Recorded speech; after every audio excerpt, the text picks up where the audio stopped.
Kas iš mūsų turi labai greitą gyvenimo tempą, ne? Aš pats asmeniškai irgi atrodo, norėčiau daugiau gaminti, bet neturiu tam laiko. Ar aš galiu turėti kažkokį tai įrenginį, kurio pagalba nusprendžiau kartą per savaitę kažką gaminti ir būtų viskas paprasta ir labai lengva? Aišku, gali. Mes ir stovim prie įrenginio, kuris atitiks visus poreikius ir pasigaminsim viską, ko reikia, nestovėdami prie kaitlentės, nestovėdami prie keptuvės, netgi prie kepsninės. Tai yra Zylė multifunkcinis puodas.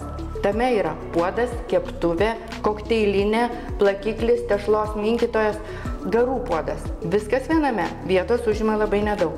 Vakar, kaip tik, gaminau. Ką čia gaminau? Darže špinatas išaugo pats. Okay. Pažiūrėkit, gražu. Čia žalia balta, geras spalvos. Šiandien...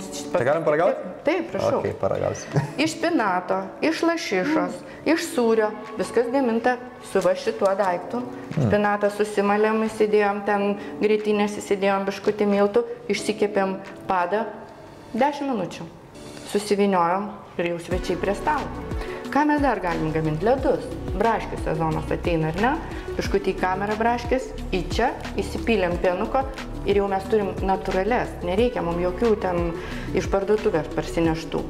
Tai vat vienas tas puodas atkrinta keptuvė, atkrinta kokteilinė arba plakiklis arba blenderis, su tuo padarysim. Tai va, turim sriubą ir antrą. Tai čia labai svarbus iš tikrųjų momentas, nes daugelis tikrai būna ir turi ten mažesnius galbūt būstus, tos virtuvės pasidėjimo kitą kartą yra mažiau, viską turėtų. Ir dar, sakykime, važiuojam kažkur į sodą, ar ne? Nu nesivešim ten daiktų krūvos, pasimam šitą, nubėgom į lysvę, atsinešim įsidėjom. Taip kaip va čia ką tik gaminau. Yes. Ir tai va su šitu. Kokteiliai, sriubos, troškiniai ir kiek programų. Mums net nereikia galvoti, kiek tų minučių virsim. Viskas yra ekrane. Pasirinkom, ar troškinsim, ar ryžius virsim, ar ten sriubą virsim. Ir mes turim laiką. Viskas. Edita, čia labai geras papas visų šiandieną. Ką čia šiandien turim pagaminti? Žiūrim? Pažiūrim, aišku. O, geras. Valia, pažiūrėkit, daržovė. Jau jos gatava. Mes liksim čia šiandien, pataučinom. Ne viskas, dar žiūrim.